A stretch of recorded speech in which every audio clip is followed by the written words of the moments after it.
Hallo meine Damen und Herren und alles, was dazwischen liegt. Ich bin's mal wieder, euer Lieblingsjosef und ich bin auf dem 70.000 Tons of Metal und heute habe ich mal wieder 1A Gäste mit am Start, nämlich die zauberhafte Band SKILTRON. Did I pronounce that right?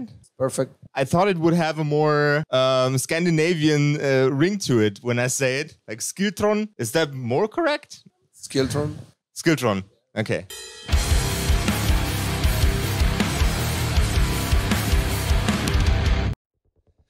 For the uninitiated, what kind of music do you guys make? Well, we are categorized within the folk metal genre. We are okay with that tag, but to be honest, I would like to consider a heavy metal band with the addition of some folk metal, some folk instruments. Okay. Mainly what we use is Scottish bagpipe. So it's a bit different of what I will say, the normal folk metal band that you will expect, like with happy tunes and things like that. It's more like about heavy metal band with the addition of bagpipe as a lead instrument. So basically, you're refining the concept of metal within your band with additional folk-esque instruments. I wouldn't say we are redefining that. I say that it's like the basic heavy metal band, like melodic metal, with a lot of influence from the 80s, for example. Yeah. But it's just like that particular thing that is having a bagpipe as a lead instrument also. Okay, that sounds freaking rad. That also sounds like a very good time, like 80s heavy metal, but with folk-esque instruments. I'm German, so we have a lot of medieval-themed heavy metal bands within our country, and they are usually a good time. But mixing that with the other version of a good time, 80s metal, that sounds pretty awesome to me. So, are there any particular bands from the 80s that have influenced your style or that you have looked up to? Well, of course, first thing will come to my mind is Iron Maiden. That like they said, people have pointed out that we have like a lot of influence by them. But one of our biggest influences in terms of taste and composition and everything is also the German power metal scene, more or less like the very beginning with the Great Digger, Running Wild Rage, things like that. So it's, awesome. That's where our main influences come from, like on the metal part. Is there any classical or medieval type, folk type instrument that you have not incorporated into your sound yet that you would absolutely love to put into your sound at some time? Can you repeat the question? Of course. No, I'm joking. Folk, speaking of folk instruments, I don't know if it will happen in the future, but I play other instruments. Okay. Yeah, I play the bagpipes, Scottish bagpipes in SKILTRON, but I can also play other instruments.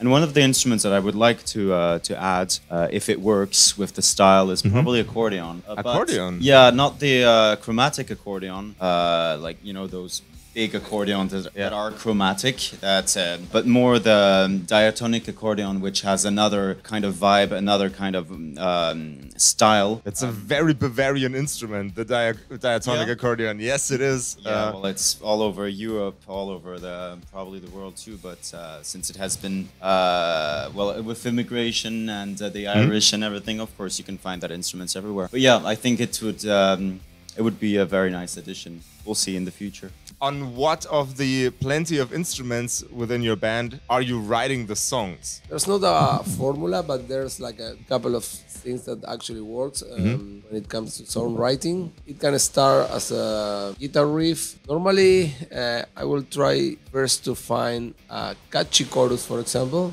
and from then develop the rest of the song. Okay. Or there's many cases also that start with a bagpipe melody, and then we find the right chorus to go with everything, and like to make the song, to enrich the song, but starting from the bagpipe melody. So there's not really a formula, but those are more or less how we used to songwrite.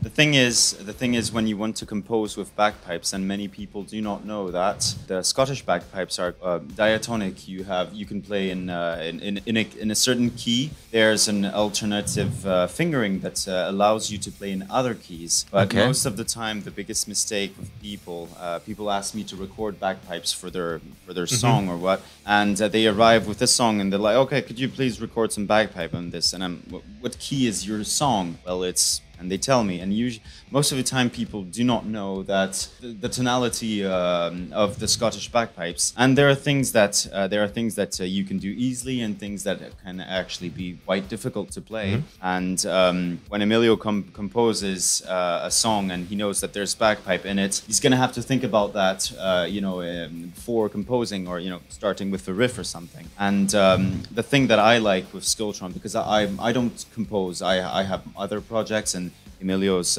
really like taking care of absolutely everything in the composition. What I like, one of the reasons why I like playing SKILTRON, even though they aren't my songs, is the way it's composed. If I had to compose the bagpipes, I would probably do something different, because I would see it from a bagpiper's point of view. But the thing that I've always enjoyed with SKILTRON is that Emilio composes the bagpipes, thinking about bagpipes because he likes the instrument, but also he composes it as guitar riffs. And from my point of view, I do not play the bagpipe, the guitar, and I've always had this feeling, this impression that on stage that I'm kind of shredding, not the guitar, but the bagpipes. And I really like that. Many other bands who have guitar play bagpipes, they see it from another perspective, and I think that's kind of unique. For what I know, it's also a very, very interesting mindset, composing bagpipes or any instrument on the basis of another instrument. I don't know if it's unique, but I think it's definitely special. I've only heard a few people talk about stuff about musical instruments in that way. Yeah, like it brings something extremely interesting, because of course sometimes he's gonna compose something that suits perfectly. I mean, it's like you can actually imagine that, okay, you thought it for the bagpipes, and it sounds like bagpipes. But sometimes there are riffs that are just impossible at first, and you're like, how the hell am I going to record that? And at first, it seems extremely complicated, but you take it as some kind of, I'm gonna make it. You make a few tweaks, and with work and practice, and then suddenly you're like, okay, damn it, I got it. I know how I'm gonna do it. It's extremely interesting because it's another point of view. It forces you to go outside of what you know about the instrument, and that's very, very interesting. That is an absolutely fascinating technical approach, and it throws my complete concept of the interview a bit off, because I just want to talk about that topic now for the next 45 minutes. Because I believe the greatest ideas in music come from changing your own perspective to look at your instrument or the music you're making and evolving it within the confinements of the instrument. And that's basically that, but you also throw another instrument in there. Yeah, I can definitely give one example. Example that comes to my mind right now. Something that, as a bagpiper, I would never have composed. SKILTRON. The song SKILTRON.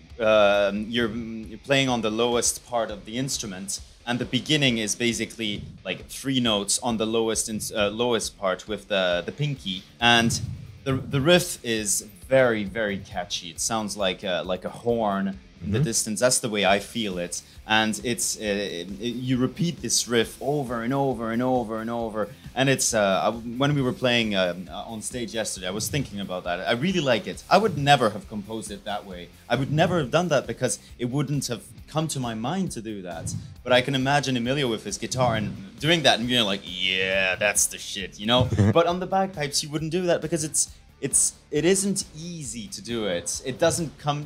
It's not something that rolls under the finger. So yeah, that's one example of cross composing with different instruments. It's very interesting. I super love your enthusiasm on your instrument. It's stuff like this really enchants me. I love that stuff. Also, stuff that's really cool. We're on a boat right now. Yep. Traveling with bagpipes and your general musical instruments. Are there any safety precautions that you take on a ship for your instruments that you wouldn't have to take on a regular tour that's happening through a country with a bus? Not really. I would say the only precaution that I take is I always have my instruments with me on the plane. Okay. Yeah. When I did Toulouse Madrid, they asked me to take my carry-on luggage and put it under, and I said no. I'm always struggling with that, but we have.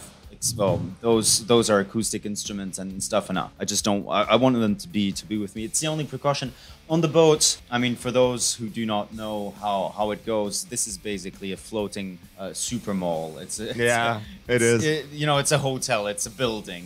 We don't even realize once you're in the boat that it's a boat. I mean, yeah, the window's open. We can hear the waves. That's funny, but it's totally stable. Yeah. You don't feel it wonking around. It's like a luxury prison, but with metal, which is definitely another thing that's pretty fucking metal. And 14 decks. Oh yes, 14 decks on the water. I have no idea how it stands on it.